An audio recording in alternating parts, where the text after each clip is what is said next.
Big boss ನಡೆಸ್ಕೊಡುತ್ತಿರುವಂತಹ Sudeep sir ಮೇಲೆ ಮತ್ತು ಅಶ್ವಿನಿ ಗೌಡ ಮತ್ತು ರಚಿಕಾ ಮೇಲೆ FIR ಕೇಸ್ ಹಾಕಿದೆ. ಇದಂತೂ ದೊಡ್ಡ ಸುದ್ದಿನೇ ಆಗಿದೆ ಅಂತಲೇ ಹೇಳ್ಬೋದು. FIR ಆಲ್ರೆಡಿ ರಿಜಿಸ್ಟರ್ ಆಗಿದೆ ಅಂತ ಹೇಳ್ತಾ ಇದ್ದಾರೆ. ಇದ್ರ ಬಗ್ಗೆ ಕಂಪ್ಲೀಟಾಗಿ ನಿಮಗೆ ಮಾಹಿತಿ ಬೇಕಂತಂದರೆ ಈ ವಿಡಿಯೋನ ಕಂಪ್ಲೀಟಾಗಿ ನೋಡಿದ್ರೆ ನಿಮಗೆ ಕಂಪ್ಲೀಟಾಗಿ ಡೀಟೇಲ್ಸ್ ಸಿಗುತ್ತೆ. ಯಾವ ಕಾರಣಕ್ಕೋಸ್ಕರ ಅವರು FIR ರಿಜಿಸ್ಟರ್ ಮಾಡಿದ್ದಾರೆ, ಯಾರ್ಯಾರ ಮೇಲೆ FIR ರಿಜಿಸ್ಟರ್ ಆಗಿದೆ, ಸೊ ಏನೇನೆಲ್ಲ ನಡೀತಾ ಇದೆ ಸೋಷಿಯಲ್ ಮೀಡಿಯಾದಲ್ಲಿ, ಒಂದು ರಿಯಾಲಿಟಿ ಶೋ ಅಲ್ಲಿ ಏನೆಲ್ಲ ನಡೀತಾ ಇದೆ ಅಂತ ನಿಮಗೆ ಕಂಪ್ಲೀಟಾಗಿ ಡೀಟೇಲ್ಸ್ ಬೇಕಂದರೆ ಈ ವಿಡಿಯೋನ ಫಸ್ಟಿಂದ ಕೊನೆವರೆಗೂ ನೋಡಿ.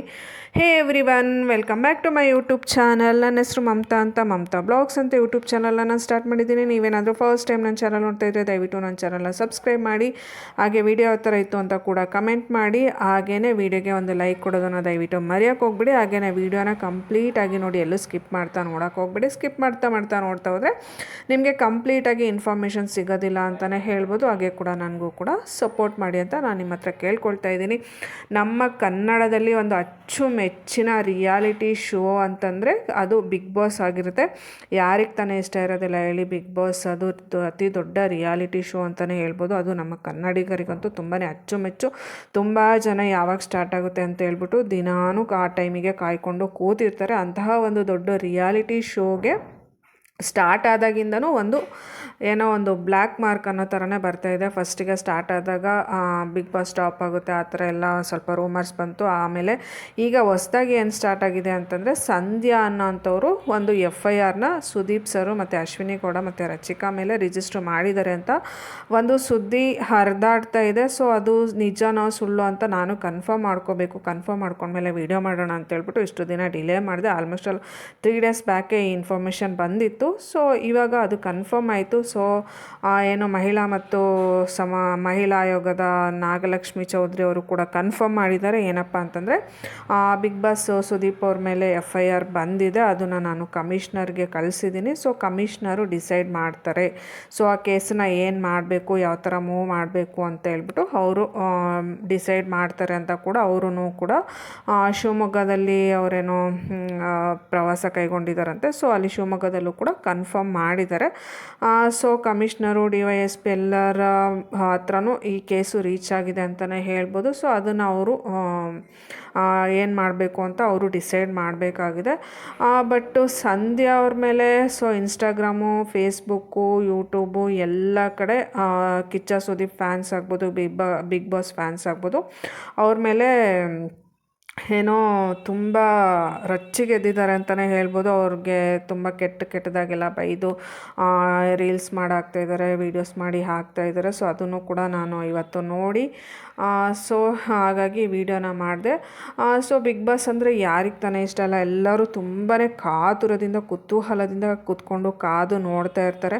ಸೊ ಅದಾದಮೇಲೆ ಏಕಾಏಕಿ ಅದರಲ್ಲಿ ಬಿಗ್ ಬಾಸಲ್ಲಿ ಒಬ್ಬ ಕಂಟೆಸ್ಟೆಂಟ್ ಆಗಿರೋಂಥ ಸತೀಶ್ ಅವರು ಕೂಡ ರಾತ್ರಿ ಆಚೆ ಬಂದ್ಬಿಟ್ಟು ಹೇಳ್ತಾರೆ, ನಾನು ಬಿಗ್ ಬಾಸ್ಗೆ ದುಡ್ಡು ಮಾಡೋಕ್ಕೆ ಹೋಗಿರಲಿಲ್ಲ, ನಾನು ಹೆಸರು ಮಾಡೋಕ್ಕೆ ಹೋಗಿದ್ದೆ, ನನಗೆ ಅಷ್ಟು ಹೆಸರು ಸಿಕ್ತು ಸಾಕು ಆ ಥರ ಹೇಳಿದ್ರು. ಆಮೇಲೆ ಮಲ್ಲಮ್ಮ ಕೂಡ ಎಲಿಮಿನೇಟ್ ಆದರು. ತುಂಬ ಜನ ಎಲಿಮಿನೇಟ್ ಆಗಿದ್ದಾರೆ. ಇನ್ನು ಸ್ವಲ್ಪ ದಿನ ಕ್ಷಣಗಣನೆಗಳು ಕಾಯ್ತಾ ಇದೆ ಅಂತಲೇ ಹೇಳ್ಬೋದು ಗ್ರ್ಯಾಂಡ್ ಫಿನಾಲೆಗೆ. ಸೊ ಗ್ರ್ಯಾಂಡ್ ಫಿನಾಲೆ ರೀಚ್ ಆಗುವಂಥ ಟೈಮಲ್ಲಿ ಈ ಥರದೊಂದು ಬ್ಯಾಡ್ ಇನ್ಸಿಡೆಂಟ್ ನಡೀತಿದೆ ಅಂತಂದರೆ ಅದು ಎಲ್ಲರಿಗೂ ಒಂದು ಸ್ವಲ್ಪ ಬೇಸರದ ವಿಷಯ ಅಂತಲೇ ಹೇಳ್ಬೋದು. ಸೊ ಕಿಚ್ಚ ಸುದೀಪ್ ಸರ್ ಅಂದರೆ ಯಾರಿಗೆ ತಾನೇ ಇಷ್ಟ ಇಲ್ಲ. ಇಡೀ ಕರ್ನಾಟಕದಲ್ಲಿ ಎಲ್ಲರೂ ಕೂಡ ತುಂಬಾ ಇಷ್ಟಪಡುವಂತಹ ಒಬ್ಬ ನಟ ಅಂತಲೇ ಹೇಳ್ಬೋದು. ಸೊ ಅವ್ರ ಮೇಲೆ ಈ ಥರ ಎಲ್ಲ FIR ರಿಜಿಸ್ಟರ್ ಆಗ್ತಿದೆ. ರಿಯಾಲಿಟಿ ಶೋನ ಇವ್ರು ಯಾಕೆ ಇಷ್ಟು ಸೀರಿಯಸ್ ಆಗಿ ತೊಗೊಳ್ತಾ ಇದ್ದಾರೆ, ಸೊ ಏನು ನಡೀತಿದೆ, ಒಳಗಡೆ ಏನು ನಡೀತಿದೆ, ಹೊರಗಡೆ ಏನು ನಡೀತಿದೆ ಒಂದೂ ನಮಗೆ ಕ್ಲಾರಿಟಿನೇ ಸಿಗ್ತಾ ಇಲ್ಲ ಅಂತಲೇ ಹೇಳ್ಬೋದು. ಸೊ ಅವರು ಸುದೀಪ್ ಸರ್ ಅಶ್ವಿನಿ ಗೌಡಗೆ ತುಂಬ ಸಪೋರ್ಟ್ ಮಾಡ್ತಾಯಿದ್ದಾರೆ. ಅವ್ರ ವಿರುದ್ಧ ಏನು ಮಾತಾಡ್ತಾ ಇಲ್ಲ ಅಂತ ಕೆಲವರು ಬ್ಲೇಮ್ ಮಾಡ್ತಾರೆ. ಇನ್ನು ಕೆಲವರು ಒಳಗಡೆ ಇರೋರು ರಕ್ಷಿತಾಗೆ ತುಂಬ ಟಾರ್ಗೆಟ್ ಮಾಡ್ತಾಯಿದ್ದಾರೆ ಹಾಗೆ ಹೀಗೆ ಅಂತ. ಇನ್ನು ಕೆಲವರು ರಕ್ಷಿತಾಗೆ ಸಪೋರ್ಟ್ ಮಾಡಿ ಮಾತಾಡ್ತಾ ಇದ್ದಾರೆ. ಇನ್ನು ಕೆಲವರು ಸುದೀಪ್ ಸರ್ ಬಗ್ಗೆ ಮಾತಾಡ್ತಾ ಇದ್ದಾರೆ, ಇನ್ನು ಕೆಲವರು ಅಶ್ವಿನಿ ಗೌಡ ಬಗ್ಗೆ ಮಾತಾಡ್ತಾ ಇದ್ದಾರೆ, ಇನ್ನು ಕೆಲವರು ಅಂದರೆ ಅವ್ರು ಇವ್ರಿಗೆ ಸಪೋರ್ಟ್ ಮಾಡ್ತಾರೆ, ಇವರು ಅವ್ರಿಗೆ ಸಪೋರ್ಟ್ ಮಾಡ್ತಾರೆ ಅಂದ್ಕೊಂಡು ಅವ್ರ ಮೇಲೆ ಇವ್ರ ಮೇಲೆ ಅವರು ಬ್ಲೇಮ್ ಮಾಡಿಕೊಂಡು ನಡೀತಾನೆ ಇದೆ. ಕೊನೆಗೆ ಇದೇನೋ ಆ ರಿಯಾಲಿಟಿ ಶೋ ಹೋಗ್ಬಿಟ್ಟು ಒಂದು ಪೊಲೀಸ್ ಸ್ಟೇಷನು ಕಂಪ್ಲೇಂಟು FIR ಆ ರೇಂಜ್ಗೆ ತಲುಪಿದೆ ಅಂತಲೇ ಹೇಳ್ಬೋದು. ಸೊ ಏನಾಗುತ್ತೆ ಅಂತ ನಾವು ಕೂಡ ಕಾದು ನೋಡಬೇಕಾಗತ್ತೆ.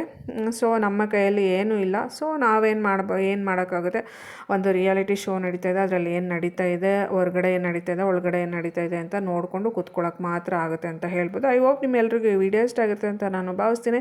ನಾನೇನಾದರೂ ತಪ್ಪಾಗಿ ಮಾತಾಡಿದರೆ ದಯವಿಟ್ಟು ಎಲ್ಲರೂ ಕ್ಷಮಿಸಿ. Thanks for watching. See you in the next blog. ಧನ್ಯವಾದಗಳು.